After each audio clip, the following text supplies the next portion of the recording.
Hej, jeg har så den her opgave her, vi skulle lave. Vi vil fremlægge miljø og ansvarlighed for Jysk. Jeg har lige lavet et lille powerpoint her. Det første punkt, social ansvarlighed i Jysk. Det er, at Jysk har en rigtig stor ansvarlighed i forhold til deres kunder og leverandører. De forventer det samme af leverandørerne som de selv. De har en høj ansvarlighed, ja. Og de er medlem af to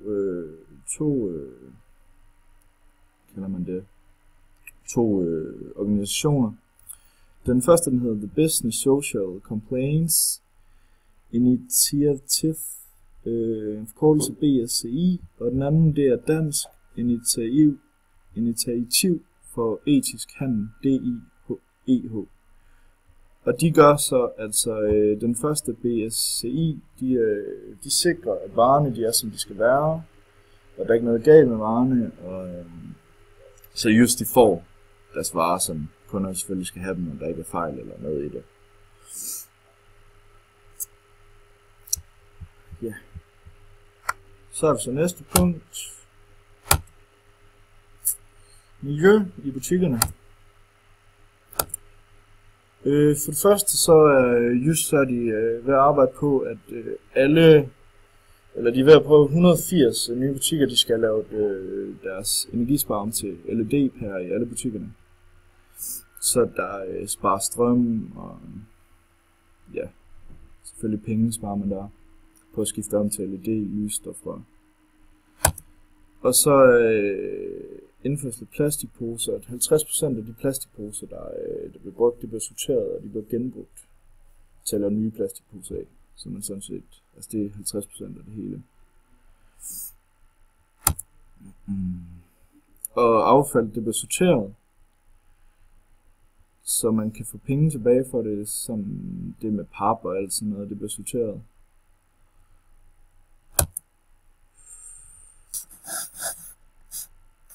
Og så er der fokus på, at meget at nedbringe de farlige flatater, der er i varer.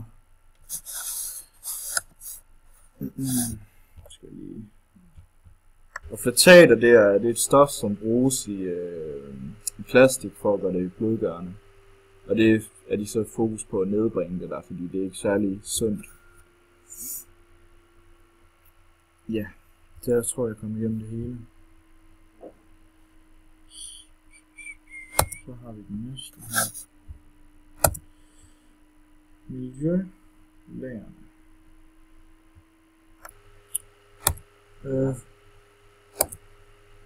For det første så er Jysk investeret i nogle nye automatiserede lagre med miljøvenlige bygningstiltag, som gør, at der bruges meget mindre CO2 til at opvarme lagrene. Og de har regnet ud, at der spares ca. 3.800 km dagligt på transport med lastbilskørsel, fordi de har lavet en stor distributionskæde et sted. Det er lagret i Uldum her, hvor de har lavet et stort, i stedet for at have så mange små rundt omkring. Så har de regnet ud, at der cirka spares de 3.800 km dagligt på at transportere varer fra forskellige steder, lastbilskilometer.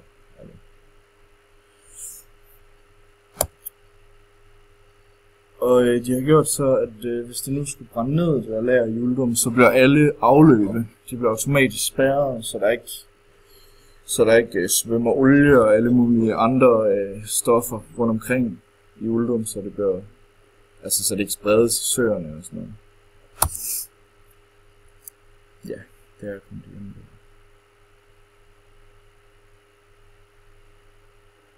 Ja, så det der med lageret, det ved jeg ikke lige mere at komme ordentligt ind på, men de har samlet cirka 15 lageradresser til den ene adresse her, som der er i Uldum. Det er derfor, der er alle de der kilometer, de bliver sparet på.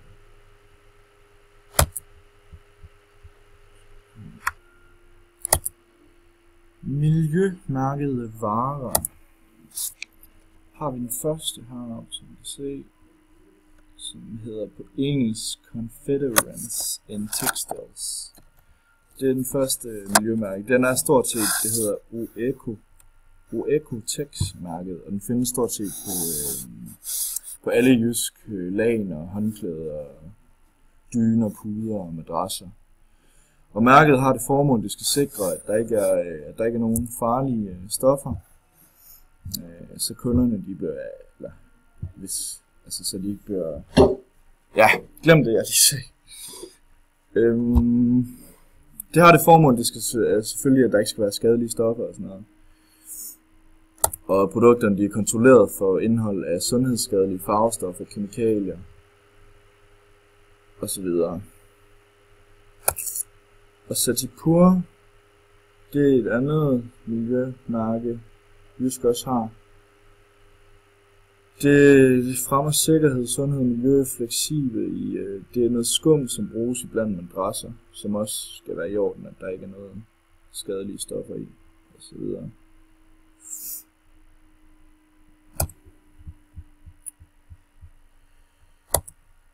Så har jeg næste punkt her, skovrydning.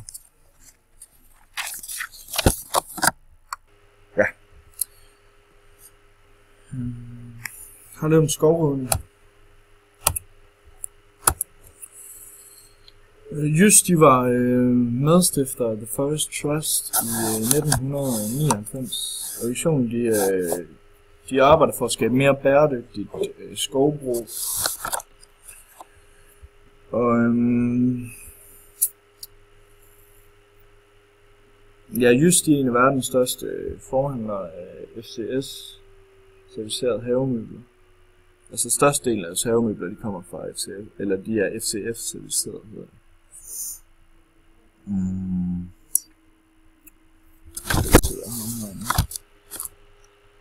Så kan man lige tage reference. Og Jysk, de valgte på et tidspunkt, Jysk koncernen, de valgte i år 2010 til 2013, der valgte de at støtte et 3-årigt projekt nede i Brasilien, hvor 1 million kvadratmeter regnskov det blev genplantet. Og projektet det hed Trees for People. Ja, så er det igen det der cirka 45% af Jyskes plademøbler i sortimentet, de har det PEFC-certificering. Det vil sige, at træet det kan spores tilbage til den skov, hvor det stammer fra. Yep.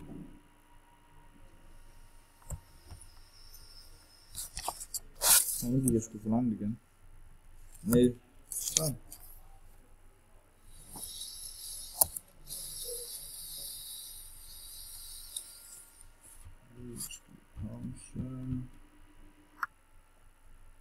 Dyrevelfærd. Ja, Jysk har jo dyner og puder. I dyner og puder der er jo mange fjer, som kommer fra gæsser og ænder. Og når Jysk har så mange, så har Jysk alligevel, de har kun 10 forskellige leverandører til deres dun og fjer. På grund af, at de går så nøje op i deres kvalitet, og de har rigtig store kvalitetmæssige krav.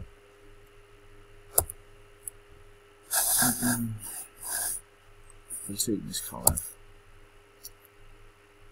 Og Jysk, de ønsker kun dun fra døde dyr af, som en organisation. Det hedder jeg ikke lige med. Organisationen den hedder The International Down and Feather Laboratory i dag, som jeg også har oppe i højre hjørne her. Har jeg det der. Det er deres logo. De altså 99% i altså alle fjerdedun i hele verden, de kommer stort set derfra.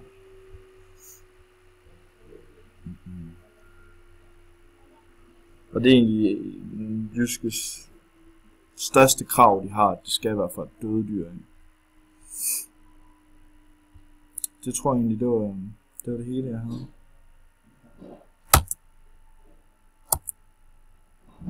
Nej, der var sgu lige en til. Den havde jeg lige glemt. Sponsorater og donationer.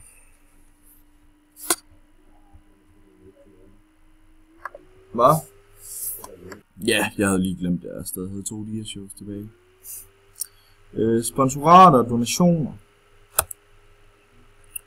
Jysk, de er hovedsponsor for forbundene for de handicap idræt i Danmark. som er forbundet i handicapidræt i Danmark, Norge og Sverige. Og Jysk, de har også siden 2014 samarbejdet med Kræftens Bekæmpelse om at samle penge ind til, jeg tror det hovedet, det de mest har, det vist har været for brysterne. Brystkræft. Det har vist været det, de mest har gået op i. Og så har Jysk også været med i Danmarks indsamling gennem nogle år, hvor at de her senest i februar, der havde de, jeg tror det var over 1 million, de havde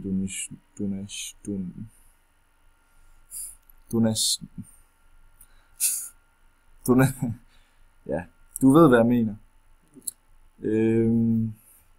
1 million danske kroner havde de doneret til det der Danmarks indsamling, som man kan se på TV2. Men den største donation af Jysk, som de nogensinde, det var en donation af varer i Jysk historie i februar 2010. Der de hjalp Uldum med at pakke 10 tons nødhjælp. 7.000 tæpper og 5.000 soveposer var det vist. Til dem der SOS børnebyer i Haiti. Det var det største nogensinde, de havde hjulpet med.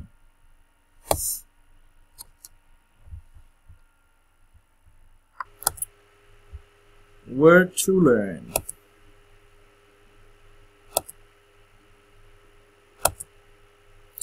Just har et samarbejde med Red Barnet, hvor de støtter et projekt nede i Bangladesh, eller de hjælper dem der børn nede i Bangladesh, som har det svært, altså de hjælper de unge dernede med uddannelsesmuligheder og bedre jobmuligheder. Work to learn, det er ja, det har en. Det giver dem en uddannelse.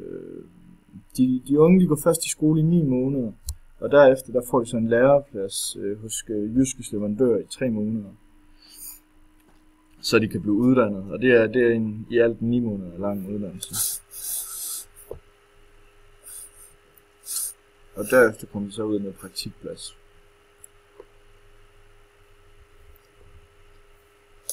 Ja. Det var egentlig det hele, jeg havde, tror jeg.